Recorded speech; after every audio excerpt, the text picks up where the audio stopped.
संशय हरन संत रूप प्रभु तोरा बंदी छोर दयाल प्रभु विघ्न विनाशक नामा शरण शरण वंदो चरण सब विधि मंगल मंगल में मंगल करण मंगल रूप कबीर ज्ञान दर्द नासत सकल कर्म जनित सतगुरु साहेब संत सभी दंडवत प्रणाम आगे पीछे मदों तिन पर जाऊं कुर्बान गरीब सतवादी सब संत है आप की दामा आज की अरदास है सकल संत प्रणाम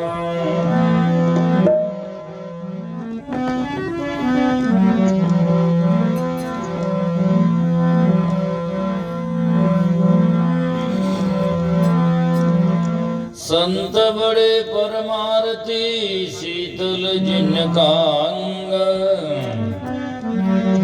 तपत बुझावे और की दे अपना रंग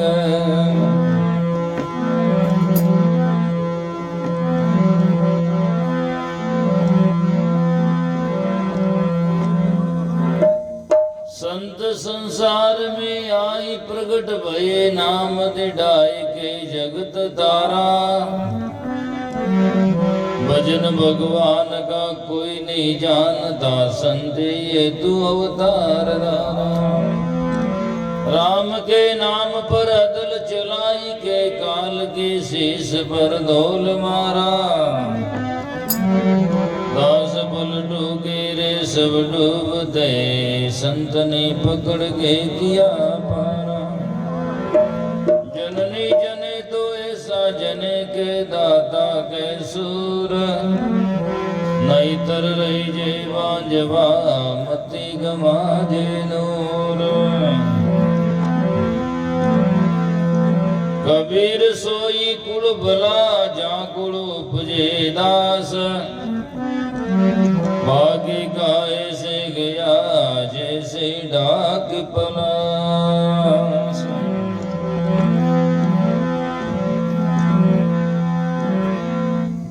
सोई माता सुंदरी जिन जाया वैष्णवपूत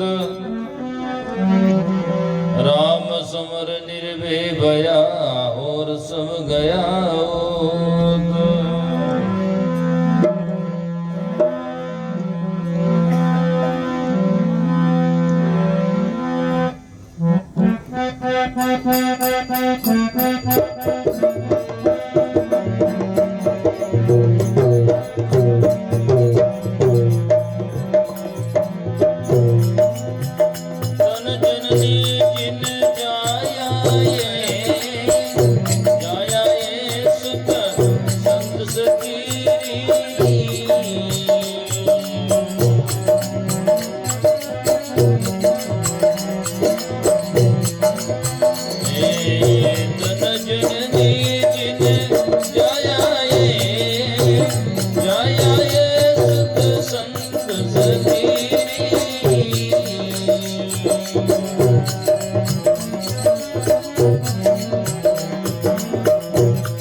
Hey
संत महापुरुषों की जय। माता पिता गुरुदेव भगवान की जय। सनातन सत्य धर्म की जय।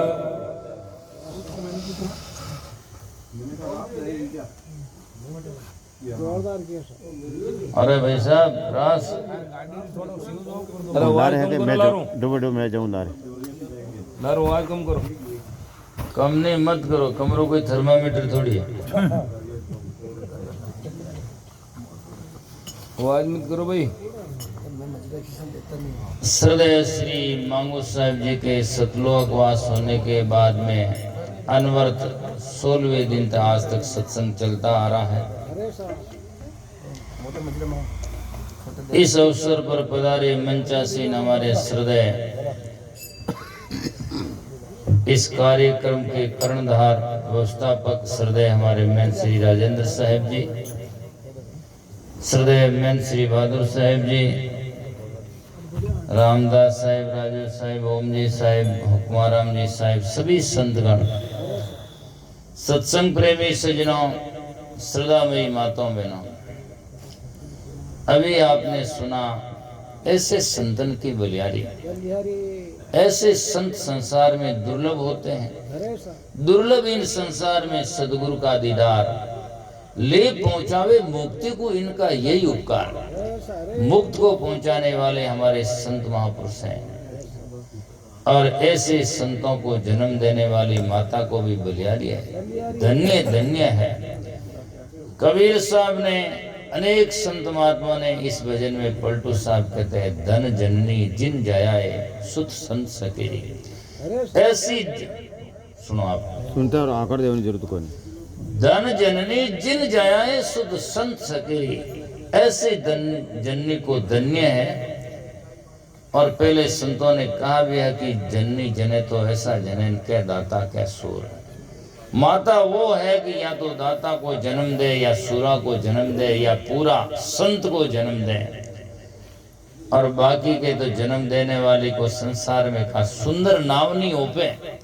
उनका नाम सुंदरी ओपता नहीं, शोभनीय नहीं है संसार में। ऐसी संसार में वो होते।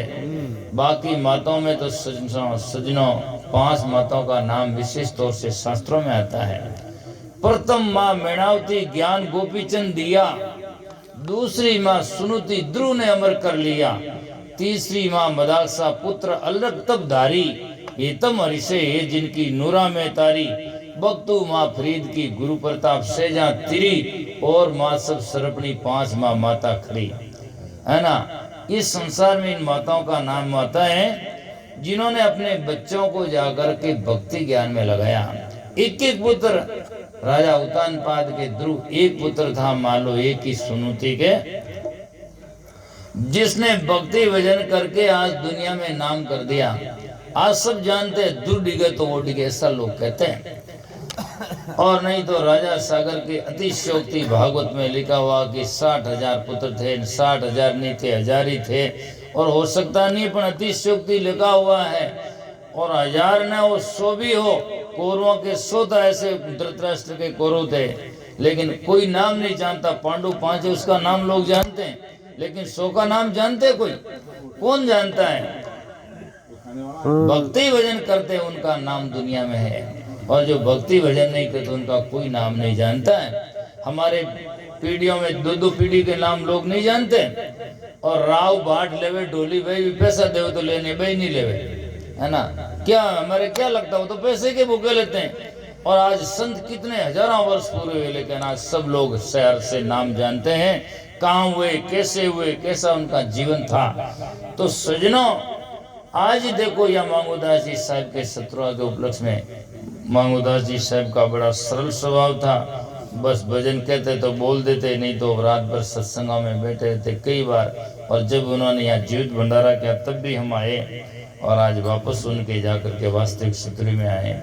तो सजनों, संत संसार में इसीलिए आते हैं जीवों का उद्धार करने के लिए। आप भी तरते हैं और दूसरों को भी तारते हैं। जैसे जहाज पानी में खुद तैरता है और उसमें बैठने वालों को भी तिरा देता है, ऐसे संत संसार में होते हैं। तो धन जननी जिन जाया ये सुत संत सकीरी। बाकी बच्चों से और परिवार से कोई जाकर के सजना उसकी मेहता नहीं है। बच्चा से मेहता होती तो सूखरी कुकरी के कितने बच्चे होते हैं, बच्चों से कोई मेहता थोड़ी होती है।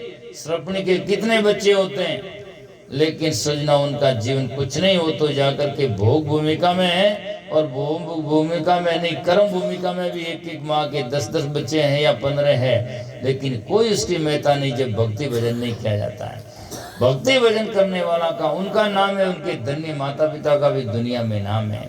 इसलिए संतों ने कहा कि जननी कबीर सोई कुल भला जा कुल उपजे दास। और बाकी का तो सब ऐसे चला गया, जेठे ढाक और पलास, ढाक पलास की तरह ऐसे ही है जाग में, जिसमें सुगंधी नहीं, ज्ञान नहीं है ना। और जिन कुल में संत पैदा होते हैं उन कुल का नाम दुनिया में रोशन होता है। इसीलिए आज भी देखो हमारे समाज में कोई अच्छा व्यक्तित्व वाला आदमी होता है, चाहे पढ़ाई में लड़का हो, कोई चाहे नेता हो और कोई हो, तो लोग नहीं भी जानते, मिले हुए नहीं, तब भी कहते हैं अरे वो तो हमारे समाज का है। और गलत करता है तो क्या वो उसको जानते हैं कि नहीं, पता नहीं, मुझे याद नहीं है, हमारे उनके संपर्क नहीं है। तो अच्छाई के सब मालिक हैं, लेकिन सजना अच्छाई के झूठाई के कोई मालिक नहीं होते हैं। इसलिए कहते हैं कि तन मन धन वे उन पर दीजिए। ऐसे संत जो होते हैं उनके चरणों में हम तन मन धन समर्पण करें, उनके चरणों में जाकर के नतमस्तक हो जाएं। पहले हम बैठे थे तो लोग बातें कर रहे थे, साहिब जी कह रहे थे, लोग कहते हैं बस भगवा को नमस्कार है, भगवा तो काल भी नहीं रखे, जोग नहीं रखे, और भगवा को नमस्कार है तो खुंटी में टांग दो करबो करो, है ना। नहीं, सदगुरु कबीर साहब इसके पक्षधर नहीं थे। सदगुरु कबीर साहब कहते हैं, कर बंदगी विवेकी भेष धरे सब कोई, सो बंदगी बह जाने जहाँ शब्द विवेकन होई, है ना। साध संत की सेवा कीजिए जो जन पहुंचा होई, और भेक सब जगत बराबर जहाँ से पचौन कोई। बाकी क्या है, जिसमें विवेक नहीं है तो कुछ नहीं है। और आज लोग ऐसे ही चलते अंधाधुंध, फूटी आंख विवेक की गिनेन संत असंत, जिनके संग 10-20 है उनको क्या मेहनत, है ना। 4, 5, 10, 15 लोग साथ हो जाते हैं तो बस कुछ भी नहीं जानता, तब भी लोग साथ देते हैं। उसका मतलब नहीं है। आज ऐसे से मैंने देखे संत के नीचे कोई आश्रम नहीं, कुछ नहीं, वो नहीं वो नहीं, तब भी है। तो ऐसा करना कोई वास्तविकता थोड़ी होती है। वास्तविकता तो सजना संत महात्मा अनुशासन दे, आप जिए, दूसरों को जिए, समझाएं, तभी संत की महिमा है, और तभी जाकर के वास्तविकता है। तो संत महापुरुष बार बार संदेश देते हैं, समझाते हैं। कंचन कांच और शत्रु मित्र का भेद नहीं मिल गया। उन संतों के जीवन में कांच और कंचन दोनों एक ही समान दिखाई देते हैं। ऐसे जब सजना बातें आती है तो पलटू साहब की साथी है कि दुष्ट मित्र को एक गिने जीव कंचन त्यों कांच।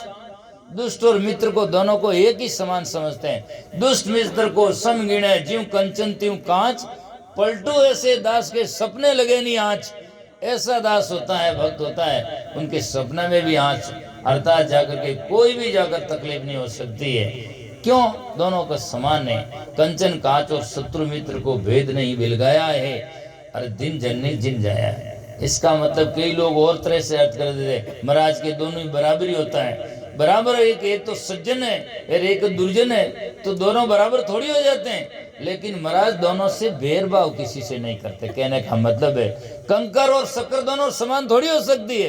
निरीक्षण तो करते हैं लेकिन बैर किसी से नहीं करते हैं। हो सके तो उनके लिए सद्कामना करते हैं। दुष्ट से महाराज जाकर के उससे भेदभाव नहीं रखते हैं, अर्थात जाकर उसके लिए भी जाकर के सद्कामना करते हैं। इसकी बुद्धि अच्छी हो, इनका जीवन कल्याणकारी हो, ये प्रकरण उनको समझाने की कोशिश करते हैं। न कि जाकर के वो जाकर के सजनो शराबी कबाबी खराबी है, वही महाराज के समान, उसका हाथ का भी खा ले, दूसरे का भी खा ले, ऐसा थोड़ी हो सकता है। महाराज सत्य असत्य का निर्णय भी करते हैं लेकिन बैर विरोध किसी से नहीं करते हैं। जैसे एक बार बरसात हुई तो बरसात तो पहाड़ पर भी होती है और नदी भी होती है और अच्छा खेत तो वहां भी होती है।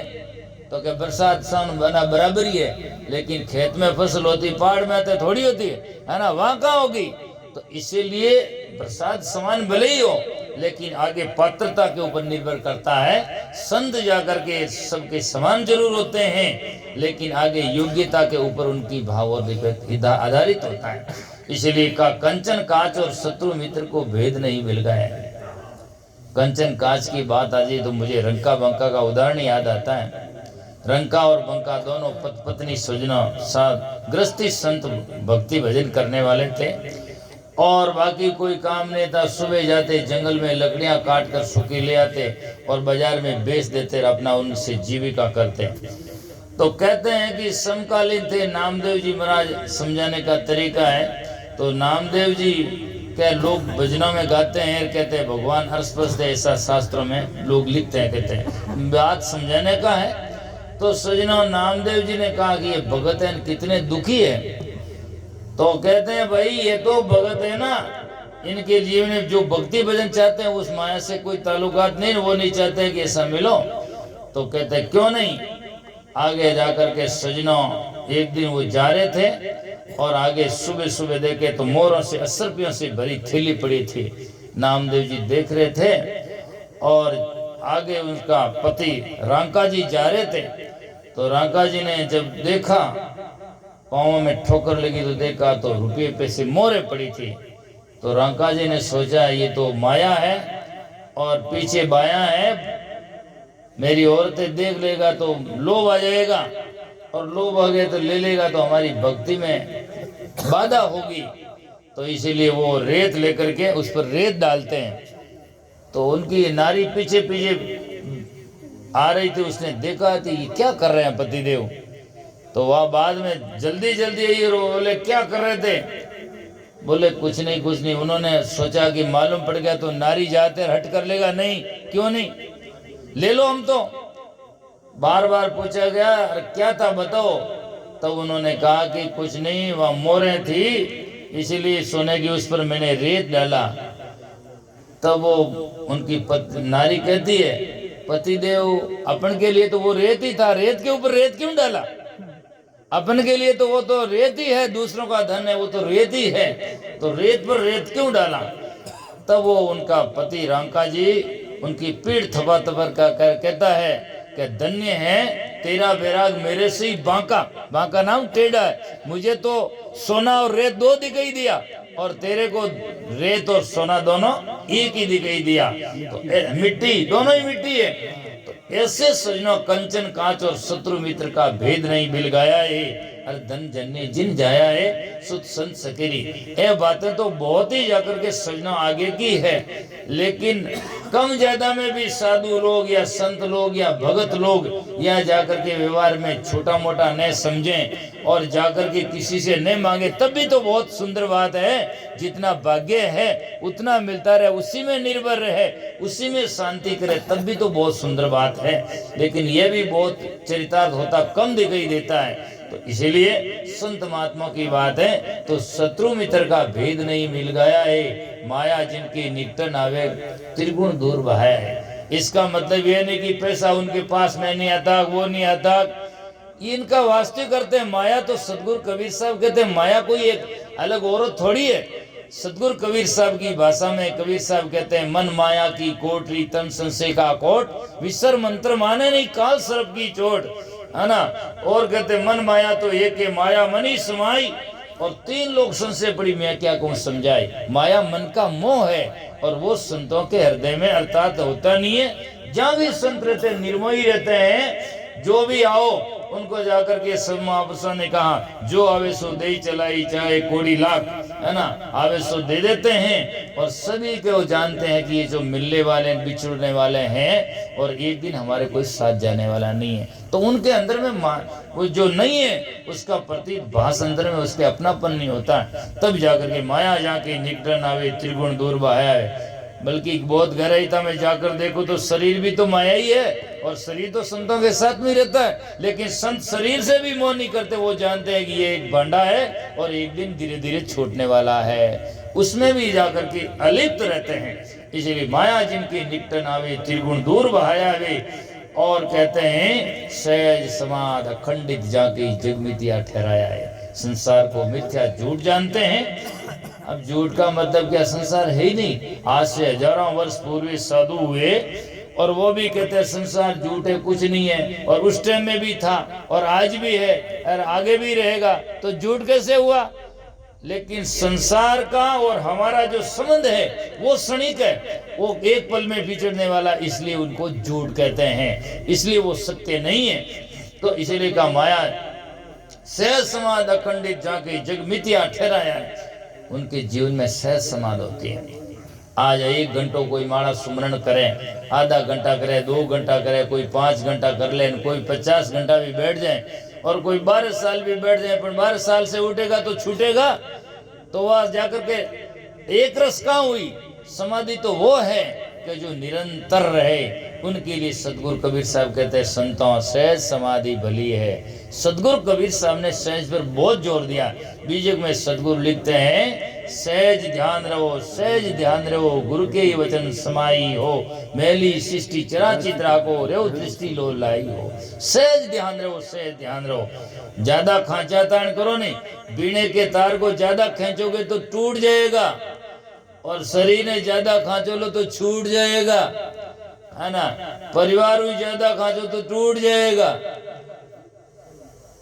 गुरु जी फालतू बातें करो तो रूठ जाएगा। इसीलिए उनकी बात को सही मानने की कोशिश करो। बल्कि वास्तव में संतों कह सजना रूठते नहीं, क्या है उनके लिए। लेकिन जब अच्छा विचार नहीं होगा तो उन पर संतों का दिल खुश नहीं हो सकता। अर्थात संतों की हृदय के भाव को वो ले नहीं सकता है। बाहर का चीज तो सजना कोई केस करके भी ले सकता है, बहस करके ले सकता है, मेरा हक है, लेकिन भीतर का ज्ञान और कृपा जो है, उनका आशीर्वाद है, उनकी सेवा के बिना और उनकी मन जीते बिना कोई नहीं ले सकता है। वो लेने के लिए हमें उनका बनना पड़ता है।